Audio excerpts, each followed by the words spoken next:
նիրատվում են եկեղեցի։ Դե այս մասով շատ ենք խոսել, կրկնում ենք նորից։ Նախ եթե եկեղեցում կան թերություններ, ապա Արցախը հանձնած 150,000 մարդու, 150 որոնցից 90%-ը հայ առաքելական եկեղեցու հետևորդ, հա,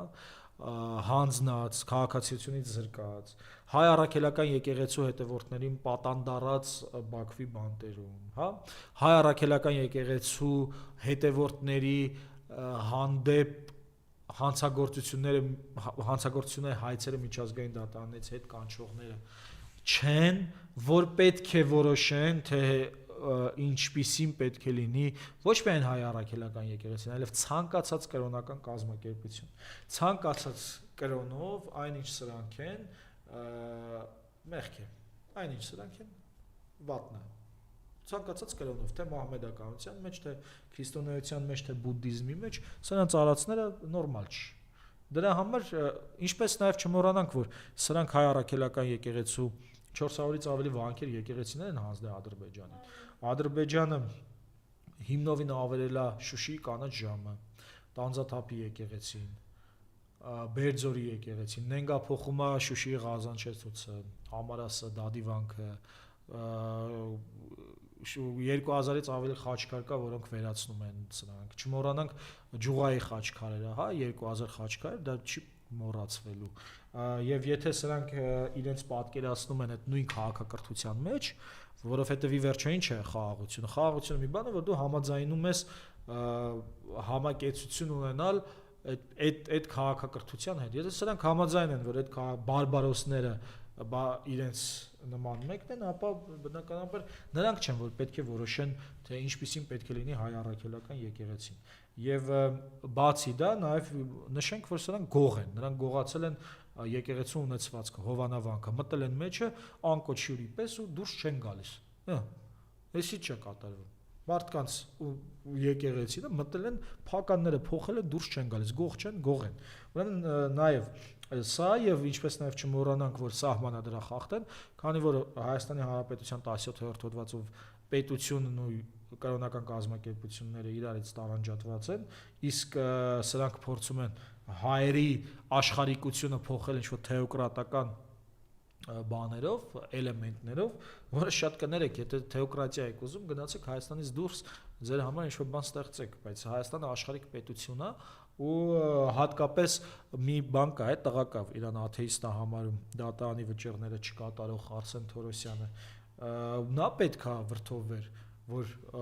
աշխարհիկ պետությունը ինչ-որ մտել է թեոկրատիայի սկզբունքների մեջ, ինչ-որ գործադիրը որոշում է, թե եկեղեցու առաջնորդով պետք է լինի ու իր կուրսակիցները նույնպես բոլորը որոշում են, թե ինչպիսին պետք է լինի եկեղեցի, այսինքն պետությունը մտնում է կրոնական կազմակերպության գործունեության մեջ, սա թեոկրատիա է, ոչ թե աշխարհիկ պետություն։ Մյուս կողմից, ասացի, խախտում են սահմանադրության 17-րդ հոդվածը, նաև քրեական հանցագործություն են իրականացնում, օրինակ Լուսինե Բադալյանը, եթե տենց շատ անհանգիստ է, որ քրեական գործերով են անցնում մարդիկ եւ քաղբանտարկյալ չեն կոչվում դրա համար, խնդրեմ քրեական գործերով եք անցնում դուք բոլորդ, օրենսգրքի 209-րդ հոդվածն է, որ կրոնական կազմակերպության գործունեությունը խոչընդոտելը ենթադրում է պատիժ։ Խնդրեմ սիրելի Լուսինե Բադալյան, ինքնապատժվիր, գնա եւ քեզ մցրու մեկուսարան, մեկուսացիր, ասա ես քրեական եւ իմ կուսակիցները այսպիսի գործողություն են իրականացնել եւ պետք է նստեն։ Եվ ես բոլոր եպիսկոպոսներին, հոգևոր դասի ներկայացուցիչներին, բոլորին կոչ եմ անում լինել ամուր,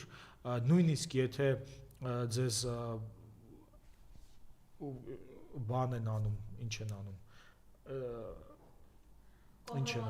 կոմպրոմատներով, հա, կոմպրոմատ, այդ բառն է ուզում հիշել, կոմպրոմատներով ուզում են ճնշել, ինչպես օրինակ Հովիկ Աղազարյանին ճնշեցին սեռական կողմնորոշումը բացահայտելով, բայց տեսակ Հովիկ Աղազարյանը դուրս եկավ ամենապինդ տղամարդը, նա չկատարեց դավաճանի, չնայած ինքն էլ է դավաճան, այդ մի ուրիշ հարց է, բայց քանի որ նա չկատարեց այդ բանի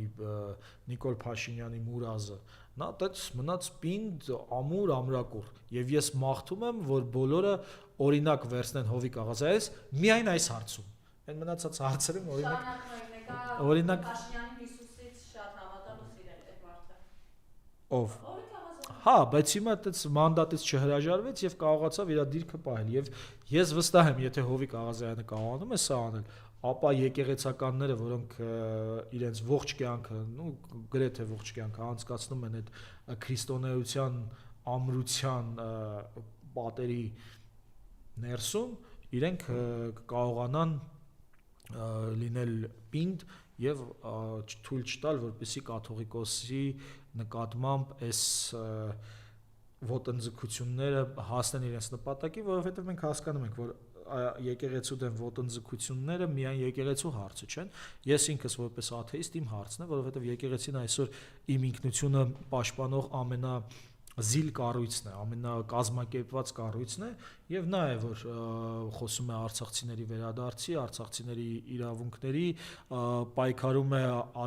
Արցախում հայկական հետքի վերացման դեմ եւ բնականաբար Իլհամ Ալիևին եւ Իլհամ Ալիևի հասարակությանը, որ գնացել էին Բաքու, ձեռք չի տալու, որպեսզի եկեղեցին լինի ամուր,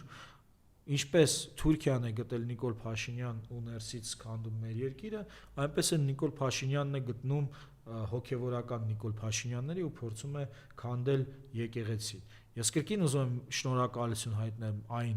հոգեվորականներին, որոնք ամուր են, որոնք հասկանում են ինչ է տեղի ունենում եւ որոնց